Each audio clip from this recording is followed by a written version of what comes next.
As Courtney said, I just found out about this last night, so my presentation, I'll call it rustic, because I like to put a positive spin on things, including my paper note cards here. I'm Nykki. I'm originally from a small town in western Pennsylvania. Then I spent 8 years in Pittsburgh during and after studying psychology at the University of Pittsburgh. The best way that I know how to describe myself actually came up a few weeks ago in a team meeting. We always have a question of the week that's a little bit quirky just to get us talking and keep us connected as we grow. And the question was, if you were an ice cream flavor, what would you be and why? I would be Ben & Jerry's fish food because I am a strange combination with a little hippie flair, but still widely relatable. So that's me in a nutshell. I've been in support management for the past 5 years. I started out at a company called Lockers, which was founded by the now CMO of Yahoo, Kathy Savitt. We grew to 15 million members in 3 years. Unfortunately, the growth was not sustainable and the company is now defunct. But now I oversee support at Ipsy, and my main focus is operational excellence, mindful leadership, and creating a positive environment for my team. Ipsy is 3.5 years old. We were founded by Michelle Phan, who's one of the biggest YouTube influencers and a very successful young entrepreneur. As of now, we have over 1.5 million members, and we recently took $100 million in funding from TPG and Sherpa, so we're really excited about that. Our core product is the Glam Bag, which is pictured here. It is 4 to 5 beauty samples in a really cute cosmetic bag that's themed and customized based on your preference and your personal profile. Along with that, we support what we call Ipsy offers, which are limited quantity, deeply discounted flash sales.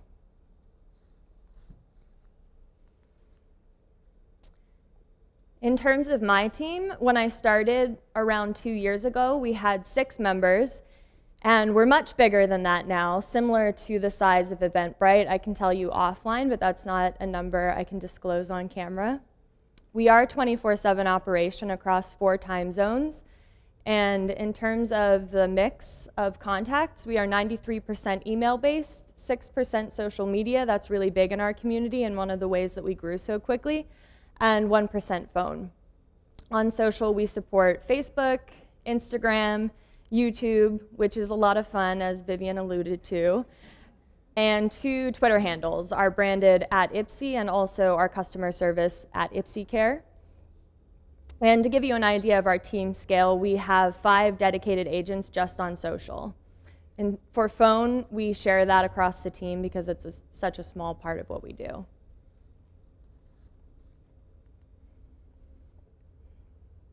We've seen a lot of success. In the past year, our response time is 8 hours on average, which I think is really good for just an e-commerce consumer goods company. 91% of our tickets are answered within 12 hours and 99% within 24, because we don't just want to focus on average. We want to make sure that every customer is having a positive experience. We don't compromise quality. Our customer satisfaction score is 95 out of 100, and we are ranked number 8 out of 500 companies using the Nice Reply software worldwide. We're really proud of that accomplishment, especially given the volume. And retention. We have a 4.6 rating on Glassdoor, and I know that a lot of those reviews come from my team because they either mention it or I can tell from their writing style.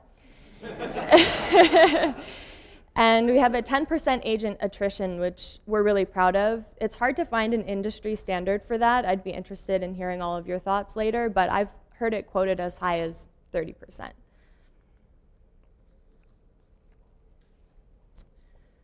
Over the coming year, the challenge is going to be to keep up because we expect to grow at a similar rate that we have already, while continuing to raise the bar both for our customers and our team. And some specific initiatives that we want to focus on are new channels, as well as more robust training and team development. The way that we'll execute on that will be through 3 areas that we have already established, and I'll explain a little bit more about each one of those so you understand our approach and the key advice that I want to share with you tonight. All right, so operationally, I would encourage you all to measure everything, because you can't change or understand something that you don't have a metric to. And in a smaller setting, it's easy to just rely on your intuition and fly by the seat of your pants because there's less at stake and there's less coming at you at once, so you have a little bit more agility and flexibility. But you can't rely on that once you start growing. So establish and start tracking your metrics as soon as possible. You really want to quantify the effect of everything that you do so that you can make a case, because resources are always strapped in a small startup, in a fast-growing company. So if you can really prove out the value of what you're doing, then you're going to get more out of your resources. You should also really focus on building systems that do the work for you. So that includes automations to your email platform, as well as standard operating procedures that are easy for your team to follow so that they're not requiring additional management resources to do their jobs. So really that empowerment that Airbnb mentioned really resonated with me. Another thing to really focus on is back-end features with your product team, especially if you have a website that your customers interact with. We also have an order management system that we built in-house, which is both a pro and a con. It's a little bit tricky because we're building it as we go, but the upside to it is that we can work with our product team to add anything that we want. So at a smaller scale, it might be fine to do the work manually, but it really, really adds up fast when you're a larger operation. So really clue into what you can do to make your process more lean. In terms of communication, we use a lot of macros, which isn't right for every business, so those canned, pre-written responses.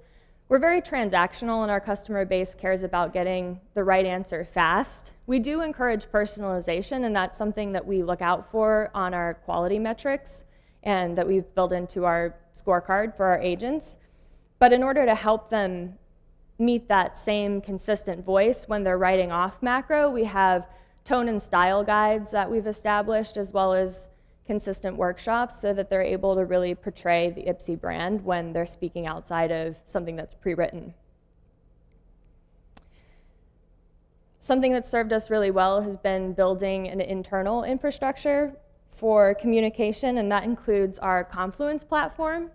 I would really encourage you to look into Confluence or something of the like. It's an internal knowledge base. It houses all of our training and documentation, and it's a really great resource for agents to find what they need. The next, and probably the most important thing, is to open communication and feedback channels with other teams, and just to establish that as early as possible so that it's second nature to everyone that you work with. Because customer service is downstream from everything in the business, you need to have those connections to help you solve problems as they arise, and also to make you aware of problems before you're seeing it in the queue. You should always know before the customer, and if you don't, then you probably have a little bit of brushing up to do with the other teams in your organization. So the ways that I've done that have been just to make relationships early on. As soon as someone joins, set a meeting with them, explain to them the value of your organization and your challenges, and share positive feedback as much as possible, more than negative feedback, because people love to be praised and they love to hear what they're doing well. And so if you give that feedback to them, they're already going to be open to hearing from you. So when you have something negative to share, then they're ready to hear it. Finally, we've really focused on team culture because it's not only the right thing to do, it trickles down to your customers as well. If you have happy people, they're going to make your customers happy. And one of the things that is really challenging is keeping your hiring standards and hiring someone because you want to and not because you have to. It can be really tempting to relax your expectations when you really need to fill this role. And as your team grows, you will have more diversity in terms of personality and background and skill set, but you want to make sure that the person is overall a good fit and that they're going to be able to do the work well. Otherwise, your team culture will start to degrade, and you're also not doing that person any favors by bringing them into an environment that they won't succeed in. You should also articulate your ethos if you don't already have one, and reiterate it. When I started, customer care didn't really have its own mission outside of that which was already expressed by the company, but we created one, and we focus on empathy, authenticity, and creativity, and we do a lot around that to make sure that that's at the forefront of our minds every day. And then finally, we just make it a practice. We plan to have fun, because if you don't plan it, it's the first thing to fall by the wayside. We have quarterly offsites. Our last one was in Half Moon Bay. We went surfing and stand-up paddleboarding, and it was a really good time just to connect with people. It's really important for a support team to have those personal connections so that they can deal with some of the negativity that comes through. Another idea that you might implement yourselves is Theme Thursday. It's really easy to do. We pick a theme, and then we all dress to it. It really ties into our mission at Ipsy of self-expression. And we've had lipstick days, we've had statement jewelry days. Maybe if you're a different type of company, you might have a hat day or something else. I don't know. But we go all out. Today was grunge day, and there were a lot of good looks. We also have our award system. You can develop your own, even if your company doesn't have a formal recognition program. That's what we did, and each team member can award another team member points for things that they do, and it's also based on the metric scorecard. So we see our top performers getting the award every month. And yeah, just take time to delight your team, because when you do that, they will delight your customers. That's all I have to share. Thank you for listening.